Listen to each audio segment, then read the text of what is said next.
বাবুদের তাল পুকুরে হাবুদের ডাল কুকুরে, সে কি বাস করলে তারা। বলি থাম একটু দাঁড়া। পুকুরের ওই কাছে না লিচুর এক গাছ আছে না, কোথা না আসতে গিয়ে বড় কাস্তে নিয়ে গাছে গো যেই চড়েছি, ছোট এক ডাল ধরেছি, ও বাবা মরাত করে পড়েছি সরাত জোরে। পড়বি পর মালির ঘাড়েই, সে ছিল গাছের আড়ে।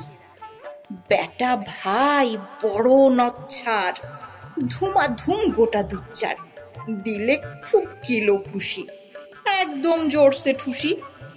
আমিও বাগিয়ে থাপড়, দে হাওয়া চাগিয়ে কাপড়।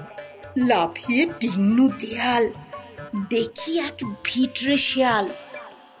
ও বাবা শেয়াল কোথা, ভোলাটা দাঁড়িয়ে কোথা। দেখে যেই আঁতকে ওঠা, কুকুরও জারলে ছোটা। আমি কই কম্ম কাবার, কুকুরে করবে সাবার। বাবা গো মা গো বলে পাঁচিলের ফোকল গোলে ঢুকি গিয়ে বসদের ঘরে, যেন প্রাণ আসলো ধরে। যাব ফের কানমলি ভাই, চুরিতে আর যদি চাই, তবে মোর নামই মিছা। কুকুরের চামড়া খিচা, সে কি ভাই যায় রে ভোলা, মালির ওই পিটনাগুলা। কি বলিস এর হপ্তা, তবা না খপ্তা।